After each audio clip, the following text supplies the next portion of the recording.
8월 25일 오늘 만나 성경 말씀은 데살로니가전서 3장 7절에서 10절까지의 말씀입니다. 이러므로 형제들아, 우리가 모든 궁핍과 환난 가운데서 너희 믿음으로 말미암아 너희에게 위로를 받았노라. 그러므로 너희가 주 안에 굳게 선즉 우리가 이제는 살리라. 우리가 우리 하나님 앞에서 너희로 말미암아 모든 기쁨으로 기뻐하니 너희를 위하여 능히 어떠한 감사로 하나님께 보답할까. 주야로 심히 간구함은 너희 얼굴을 보고 너희 믿음이 부족한 것을 보충하게 하려 함이라. 아멘. 오늘 만나로 만나주시는 하나님을 기대합니다.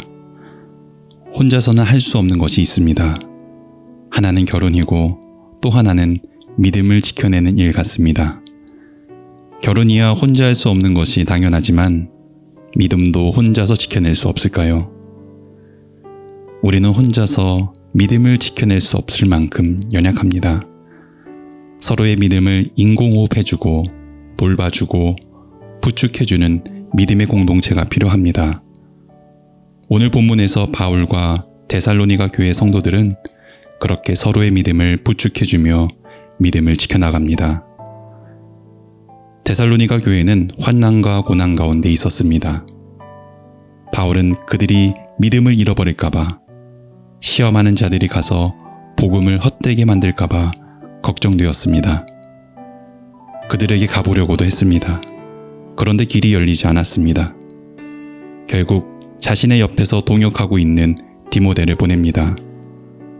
얼마 후 데살로니가 교회로 간 디모데로부터 소식을 전해 듣습니다. 데살로니가 교회가 믿음을 잘 지키고 있다는 소식이었습니다. 이 소식을 들은 바울의 마음이 7절에 나타납니다. 이러므로 형제들아, 우리가 모든 궁핍과 환난 가운데서 너희 믿음으로 말미암아 너희에게 위로를 받았노라. 그 소식이 너무나 큰 위로가 되었습니다. 환난과 궁핍방 가운데 있었던 바울도 이 소식을 듣고 큰 위로를 받습니다. 위로를 넘어서 그러므로 너희가 주 안에 굳게 선즉 우리가 이제는 살리라 라고 말하며 이제야 자신이 살 것 같다며 안도의 숨을 내쉽니다. 얼마나 그들의 믿음을 염려했는지 알 수 있습니다. 이렇게 바울은 데살로니가 교회가 믿음을 잘 지켜낼 수 있도록 편지를 보내고 또 디모데를 보내며 그들의 믿음을 부축해 주었습니다. 뿐만 아니라 데살로니가 교회도 어려운 상황에서 믿음을 잘 지켜내는 소식을 통해 바울의 믿음을 부축해 줍니다.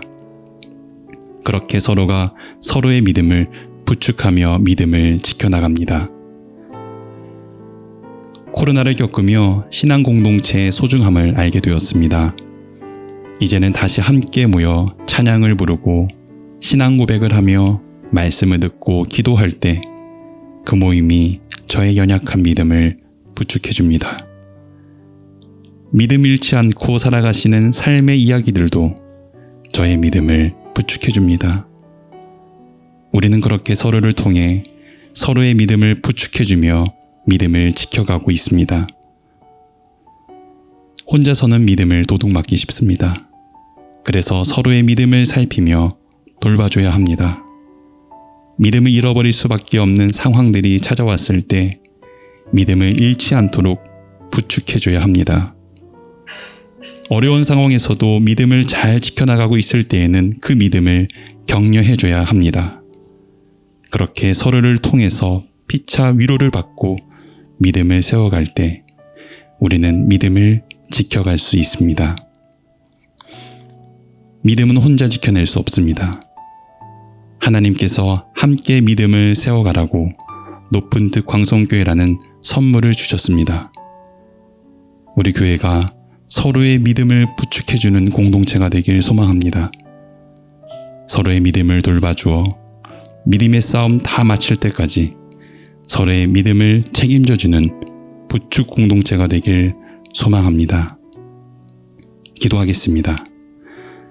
하나님, 바울과 데살로니가 교회 성도들이 서로의 믿음을 부축하며 믿음을 돌본 것처럼 저희도 믿음의 경주 다 마칠 때까지 서로가 서로의 믿음을 부축해 주겠습니다. 서로의 믿음을 살필 때 믿음 잃지 않고 믿음의 비상 이뤄가게 하옵소서. 예수님 이름으로 기도드립니다. 아멘.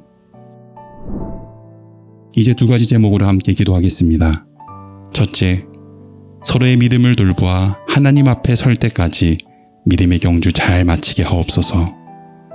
둘째, 교회와 교구를 위해 기도하실 때 우리 교회와 교구가 서로의 믿음에 대한 책임을 가지고 서로의 믿음을 부축해주는 공동체 되게 하옵소서.